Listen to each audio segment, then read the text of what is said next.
صورت تھی کہ اس کے رخسار یعنی اس کے گال دیکھ کر ایسا لگتا تھا جیسے چاند زمین پہ اتر آیا ہو. اس کے بال ایسا لگتا تھا جیسے بال نہیں بلکہ ریشم ہو. اس کے ہونٹ ایسا لگتا تھا جیسے گلاب کی پنکھڑیاں ہو. اس کی آنکھیں ایسا لگتا تھا جیسے نرگس کی کے پھول ہو.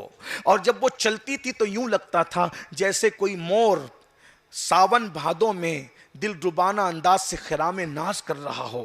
اگر وہ تیز چلے تو یوں لگے جیسے کسی جنگل میں ہرن چوکڑی بھر رہا ہو. اور اگر وہ کبھی کھلکھلا کے ہنس دے تو ایسا لگتا تھا جیسے قریب سے آبشار گرنے کی آواز آ رہی ہو.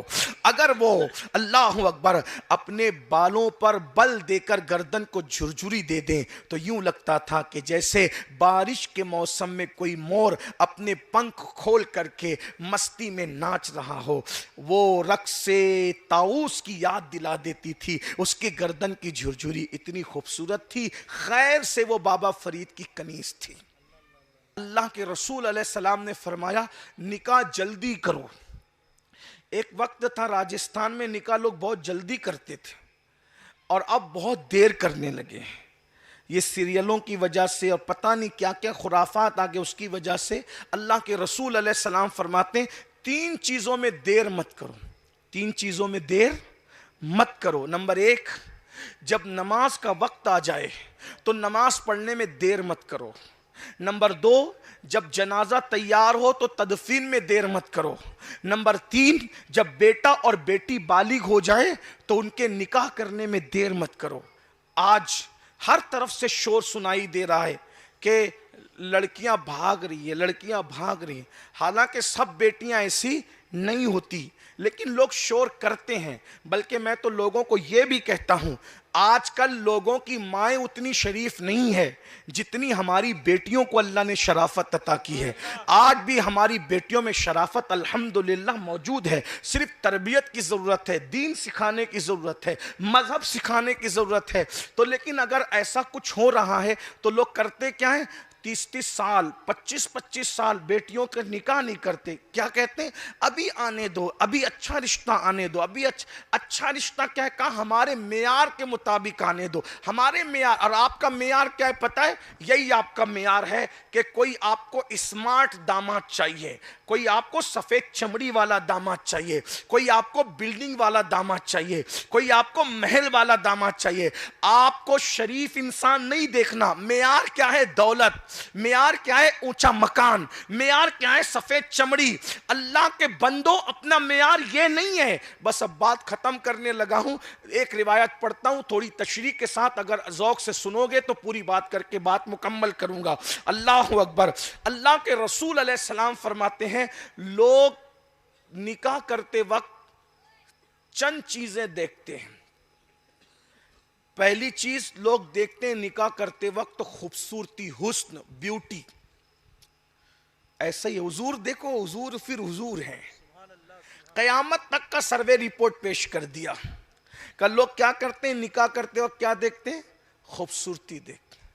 خوبصورتی مطلب کیا؟ آج کل کے ماحول میں سفید چمڑی. سفید چمڑی، سب کو سفید چمڑی چاہیے. یہ چمڑیاں جو ہے نا ہمیشہ سفید نہیں رہتی. 18 سال میں انسان جیسا لگتا ہے بتاؤ 55 سال کے بعد بھی ویسے ہی لگتا ہے؟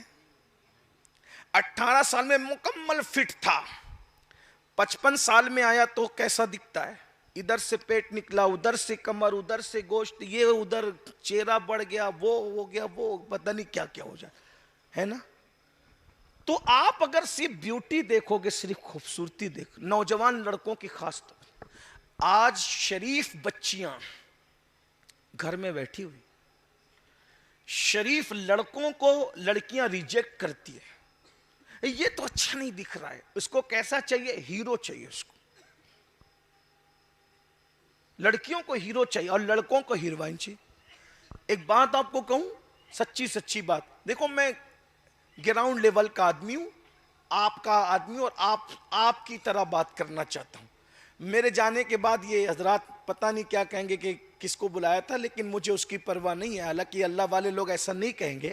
لیکن دیکھیے اگر کھانسی آ رہی ہو نا تو پھر دوا کھانسی کی ہی دینی پڑے گی. اگر کوئی کہے کہ بھئی کھانسی کی دوا کیوں ہے, تو اگر کھانسی نہ ہوتی تو کھانسی کی دوا نہ دیتے. یہی ہے نا, دوا والے کو, کھانسی والے کو کینسر کی دوا تو نہیں دے سکتے نا. تو جیسی بیماری ویسا علاج. تو یہ میرے جو نوجوان لڑکے چھوکرے ہیں بچیاں ہیں, ان کو میں کہتا ہوں یہ جو ہیرو ہیروئن کے چکر میں پڑے ہو نا, یہ لوگ گھنٹوں میک اپ کر کے اسکرین کے سامنے آتے تو ایسے دکھتے ہیں. ان کو کبھی نیند سے اٹھنے کے بعد دیکھ لو تو وہ تمہارا گیریج میں پچری کرنے والا اچھا نظر آئے.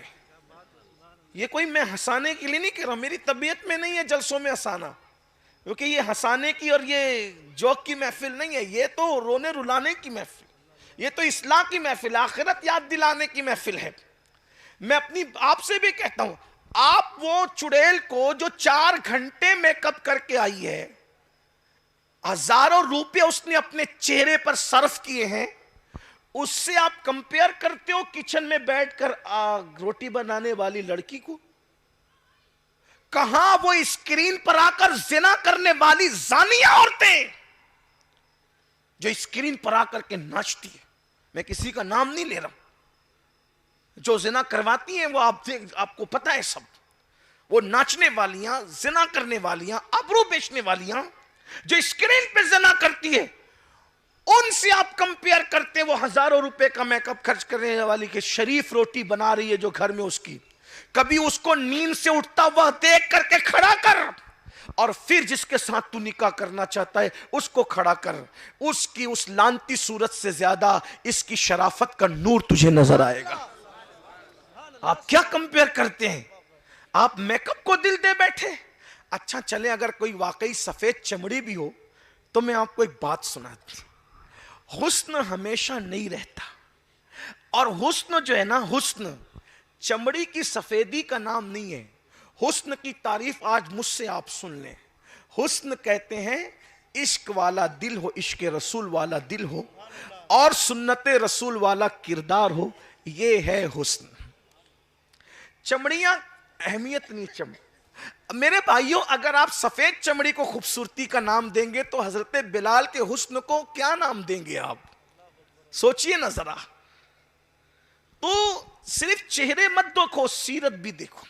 اور ایک بات یہ بھی کہتا ہوں, خوبصورت ماں خوبصورت بیٹا پیدا کرے یہ ضروری نہیں ہے, خوبصورت باپ خوبصورت بیٹا پیدا کرے یہ ضروری نہیں ہے, لیکن دیندار ماں باپ ہوں گے تو وہ دیندار اولاد کو جنم دیں گے. اسی لیے غوث پاک نے لنگڑی قبول کیا, لولی قبول کیا, اندھی قبول کیا, گونگی قبول کیا, لیکن صاحب کردار قبول کیا. اور پھر آپ جانتے تھے لنگڑی چل جائے گی, لولی چل جائے گی, اندھی چل جائے گی, گونگی چل جائے گی, کیونکہ لنگڑی ماں لنگڑا بیٹا پیدا کرے یہ ضروری نہیں ہے. کتنی بھی لنگڑی ہو, کیسی بھی لولی ہو, لیکن ہے تو نیک باپ کی بیٹی, چلو نکاح میں لے لو. حالانکہ وہ لنگڑی لولی نہ تھی, آپ بار بار کا قصہ سن چکے ہیں, لیکن تھی کتنی پاک دامن. کا لنگڑی اس لیے کہ گھر کے باہر کبھی قدم نہیں نکالا, لولی اس لیے کہ کبھی اس نے اپنے ہاتھ سے حرام کام نہیں کیا, گونگی اس لیے کہ کبھی نہ جھوٹ بولا نہ کبھی غیبت کی, اور بہری اس لیے کہ کبھی خدا کی نافرمانی کی بات اس کے کان میں نہیں پہنچی. تو پھر اس ماں سے پھر بیٹا جو پیدا ہوا وہ صرف ولی نہیں تھا بلکہ ولیوں کا سردار شیخ عبد القادر جیلانی تھا. تو یاد رکھیں, جب مائیں نیک ہوتی ہے تو بچے بھی نیک ہوتے ہیں. ایک بات یہاں یاد آئی, نوجوان اپنی اصلاح کریں. سفید چمڑی, سفید چمڑی, پھر اس کے بعد جب وہ سفید چمڑی لاتے ہیں نا تو پھر وہ تماشا ہوتا ہے گھر میں, پھر آگے کہتے ہیں حضرت سنتی نہیں ہے, تو تم نے کس کو اٹھا کے لایا؟ جب آپ ہنسنے کی بات نہیں ہے, لیکن اگر آپ ہنس لیں تو شادی کا موقع ہے, مجھے کوئی اعتراض بھی نہیں, لیکن یہ بات کنٹرول میں نہیں ہے, کیونکہ اس کو تو رات دن اپنے حسن پر نخرا ہے. خدا جب حسن دیتا ہے نزاکت آئی جاتی. سب خوبصورت لوگ ایسے نہیں ہوتے, ہمارے یہاں بھی کچھ خوبصورت لوگ ہیں, بڑے شریف ہیں, ہاں بس, لیکن شریف وہ ہیں خوبصورت لوگ جن کا رشتہ گنبد خضرا سے جڑا ہوا ہے. سن لیجئے, بات عرض کروں نا, آپ تھک تو نہیں گئے نا, شادی کی محفل عرض کرتا ہوں. بابا فرید سرکار کے یہاں ایک بہت خوبصورت کنیز تھی, بہت خوبصورت, بلا کی خوبصورت. اگر میں اس کی خوبصورتی بیان کر دوں تو شاید آپ سوچے کہ یہ کیا بکتا ہے، لیکن میں صحیح کہہ رہا ہوں. وہ اتنی خوبصورت تھی کہ اس کے رخسار یعنی اس کے گال دیکھ کر ایسا لگتا تھا جیسے چاند زمین پہ اتر آیا ہو. اس کے بال ایسا لگتا تھا جیسے بال نہیں بلکہ ریشم ہو. اس کے ہونٹ ایسا لگتا تھا جیسے گلاب کی پنکھڑیاں ہو. اس کی آنکھیں ایسا لگتا تھا جیسے نرگس کے پھول ہو. اور جب وہ چلتی تھی تو یوں لگتا تھا جیسے کوئی مور ساون بھادوں میں دل ربانہ انداز سے خرام ناز کر رہا ہو. اگر وہ تیز چلے تو یوں لگے جیسے کسی جنگل میں ہرن چوکڑی بھر رہا ہو. اور اگر وہ کبھی کھلکھلا کے ہنس دے تو ایسا لگتا تھا جیسے قریب سے آبشار گرنے کی آواز آ رہی ہو. اگر وہ اللہ اکبر اپنے بالوں پر بل دے کر گردن کو جھرجھری دے دیں تو یوں لگتا تھا کہ جیسے بارش کے موسم میں کوئی مور اپنے پنکھ کھول کر کے مستی میں ناچ رہا ہو. وہ رقص طاؤس کی یاد دلا دیتی تھی. اس کی گردن کی جھرجھری اتنی خوبصورت تھی. خیر سے وہ بابا فرید کی کنیز تھی. لیکن بابا فرید اتنے اللہ والے تھے کہ اس کو کبھی دیکھا بھی نہیں تھا. گھر میں کنیزیں کئی کئی سال رہتی تھی، وہ کبھی دیکھتے بھی نہیں تھے کہ ان کا یہ تقویٰ تھا. حالانکہ دیکھ سکتے تھے لیکن دیکھا نہیں تھا.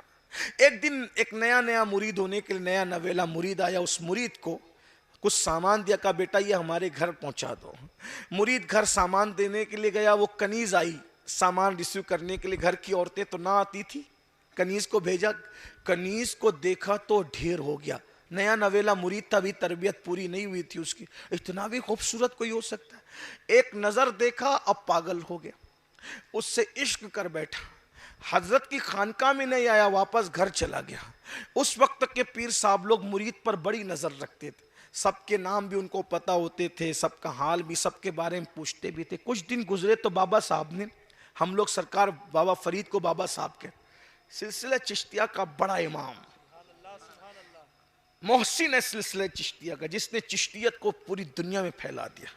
دو ایسے ہیرے تراشے کہ جس سے چشتیت کے ڈنکے بج گئے. ایک نظام الدین محبوب الہی، ایک مخدوم علی احمد صابری کلیری. جس کے مرید ایسے ہو وہ پیر بابا فرید کیسا ہوگا؟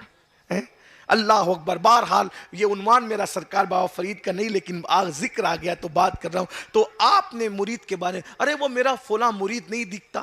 تو دوسرے مریدوں نے کہا سرکار وہ تو آپ کی کنیز کا عاشق ہو گیا، دیوانہ ہو گیا، پاگل ہو گیا، وہ دل دے بیٹھا آپ کی کنیز کو، بھول جاؤ اس کو. سرکار بابا فرید نے کہا مرید بھولنے کے لیے نہیں ہوتے، بلاؤ اس کو. مرید آیا، شرمندہ تھا، نظریں نیچے. سرکار نے کہا کیا بات ہے بیٹا، کچھ سن رہا ہوں، صحیح سن رہا ہوں؟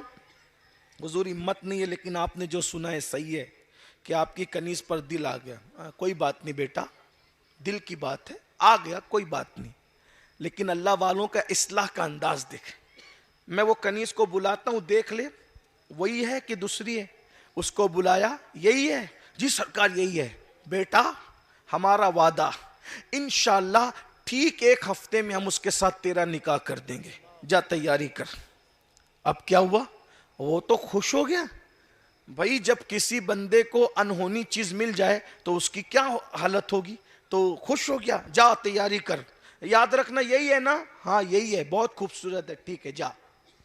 جیسے وہ مرید گیا، بابا فرید سرکار نے کہا اس عورت، اس لڑکی کو جلاب کھلاؤ.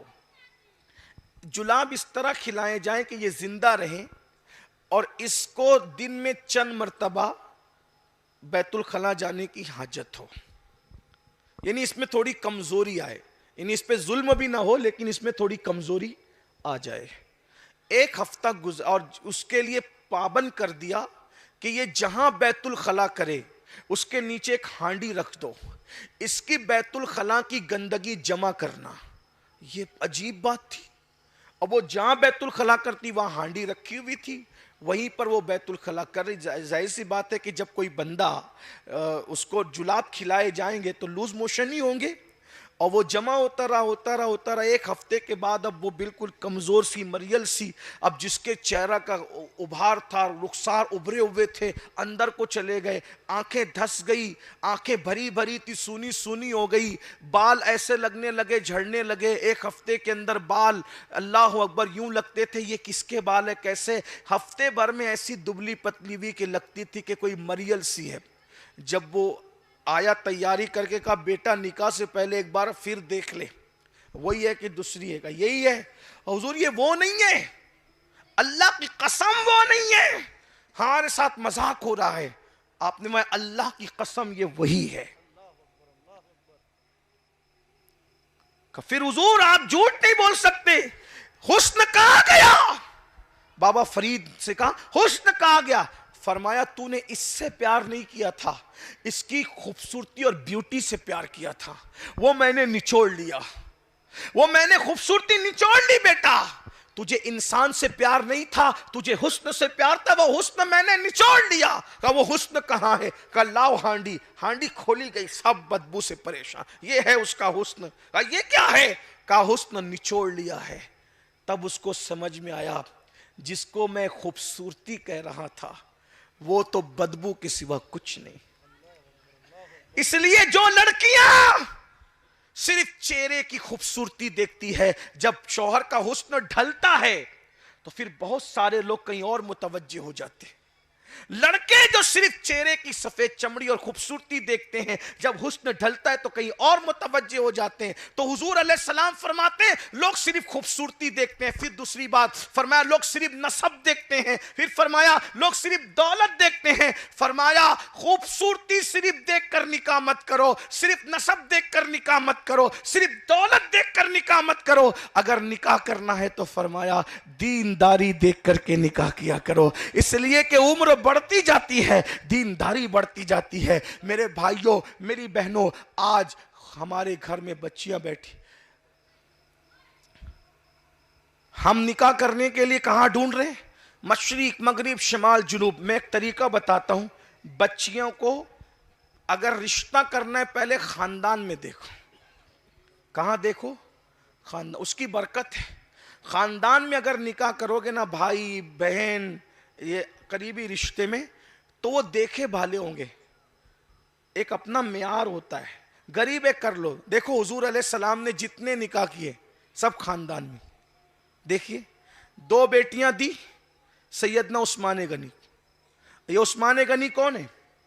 سیدنا عثمان غنی رضی اللہ تعالیٰ عنہ حضور کی دادی کے رشتے سے، حضرت عثمان غنی جو ہے وہ حضور علیہ السلام کے رشتہ دار لگتے ہیں دادی کے رشتے سے۔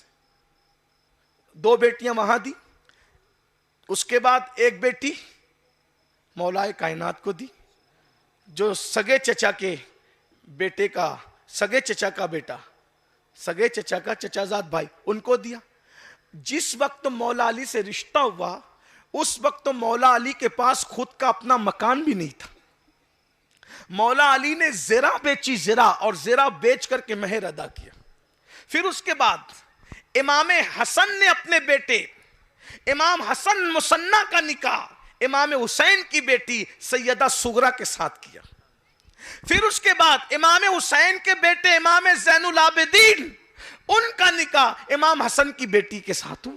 دیکھ رہے ہیں آپ یوں۔ پھر اس کے بعد دیکھیں سیدنا صدیق اکبر کے بیٹے محمد بن ابو بکر، ان کے بھائی عبد الرحمن بن ابو بکر، محمد بن ابو بکر کا بیٹا، محمد بن ابو بکر کا بیٹا قاسم، ان کا نکاح ہوا ان کے چچا کے بیٹی کے ساتھ، اسما بنت عبد الرحمن بن ابو بکر، ان کے ساتھ۔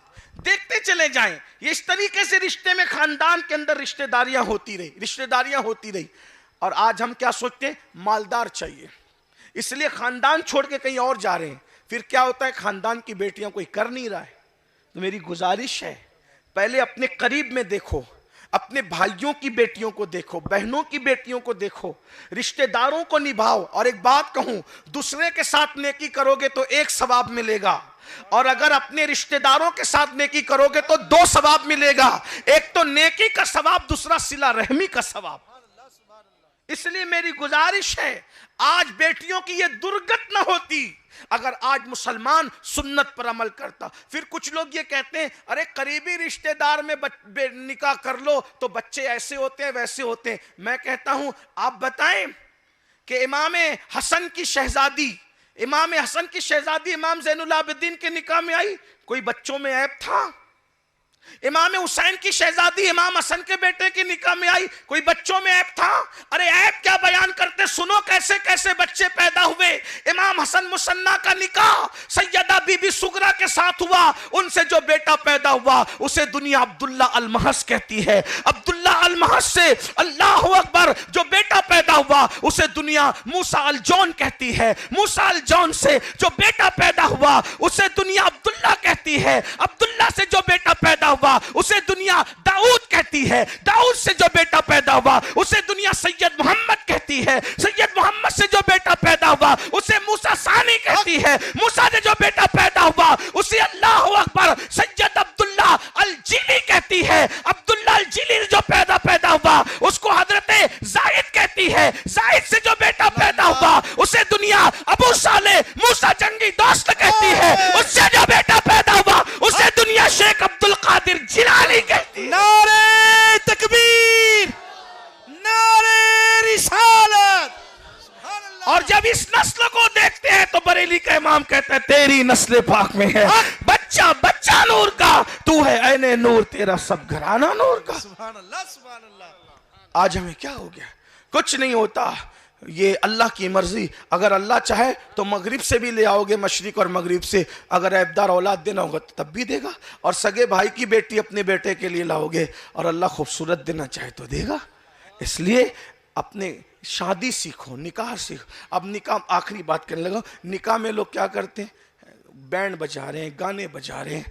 اور ایک بات مجھے پتا چلی, آپ کے یہاں کیا ماحول ہے نہیں پتا, لیکن دوسرے علاقوں میں چونکہ آپ کی دعاؤں سے آپ جانتے ہیں میں پورے ہندوستان میں جاتا ہوں. اب رت جگہ میں تاش کے پتے اور جوا کھیلتے ہیں لڑکے, منڈپ میں بیٹھ کے شراب پیتے ہیں. شراب, ہمارے بچپن میں بارات میں اگر سگریٹ بھی بانٹتے تھے نا نوجوان لڑکے, تو بڑوں سے چھپ کے بانٹتے تھے. وہ بھی بڑے ڈانٹتے تھے اگر دیکھ لیتے تھے سگریٹ بٹ رہی ہے شادی میں, اتنے بدماش ہو گئے تم لوگ. اور آج کیا ہو رہا ہے, حقے چل رہے ہیں, حقے میں بھی نشے کی چیز رکھی جا رہی ہے, شراب پی رہے ہیں. اور جہاں شراب پی جا رہی ہے وہاں لعنت برس رہی ہے. بولو جس کے منڈپ میں لعنت برسے گی اس کی شادی میں لعنت نہیں برسے گی. جہاں تاش کھیلا جائے گا, تاش, جوا, جس کے بارے میں فرمایا گیا جس نے جوا کھیلا اس کے ہاتھ قیامت کے دن سور کے خون میں رنگے ہوئے ہوں گے. یہ تو شادی کرنے والوں کو سوچنا چاہیے کہ میرے گھر کے آنگن میں شادی میں جوا کھیلا جائے گا, لعنت والا کام. شراب پیا جائے گا, لعنت والا کام. پٹاخے پھوڑے جائیں گے, لعنت والا کام. بینڈ باجے بجائے جائیں گے, ڈی جے بجایا جائے گا, لعنت والا کام. جب لعنت برسے گی نکاح کے وقت تو رحمت کیسے آئے گی زندگی میں. نعت شریف پڑھو, محفل میلاد کرو, حضور کی محفل سجاؤ تاکہ رحمتوں کا نزول ہو, برکتوں کا نزول ہو. اللہ کے بندو زندگی گزارنا سیکھو. اور جو آخری بات عرض کرنے چلا تھا, نکاح بس اینڈ ہو رہا ہے. نکاح, آخری بات, نکاح صرف جنسی تسکین کا نام نہیں ہے. یہ کسی اور قوم میں ہوگا جنس کی تسکین کا نام, یوز کرو اور چھوڑ دو. ہمارے یہاں نکاح یہ ہے, ایک دوسروں کے دل میں اترنے کو نکاح کہتے ہیں, ایک دوسرے کا لباس بننے کو نکاح کہتے ہیں, ایک دوسرے کے ہمدرد بننے کو نکاح کہتے ہیں. بلکہ یہ کہہ دوں کہ تو میں ہو جا اور میں تو ہو جاؤں, اور تو اور میں کا جھگڑا ختم ہو جائے, اس کو نکاح کہتے ہیں. اور اس نکاح کی برکت کیا ہے وہ سن لیں. ہم لوگ جب نکاح کرتے نا, نکاح, بیوی بیمار ہو جاتی تو چھوڑ کے بھاگنے والے نہیں ہیں, بلکہ ہم تو مرنے کے بعد بھی نہیں چھوڑتے. ہم تو بیویوں کو مرنے کے بعد بھی یاد رکھتے ہیں. اماں جان ام المومنین خدیجہ پاک کا وصال ہوا, حضور بکری ذبح کرتے تھے تو کہتے تھے پہلے یہ بکری کا گوشت خدیجہ کے رشتہ داروں میں اور ان کی سہیلیوں میں بٹے گا, اس کے بعد میں کھاؤں گا تاکہ خدیجہ کی روح کو اس کی وجہ سے خوشی مل جائے. دیکھا, بعد وصال بھی یاد رکھا. ہم لوگ وہ لوگ ہیں. اب میں اپنی بچیوں سے کہتا ہوں, بچیوں سیریل دیکھ کر, فلمیں دیکھ کر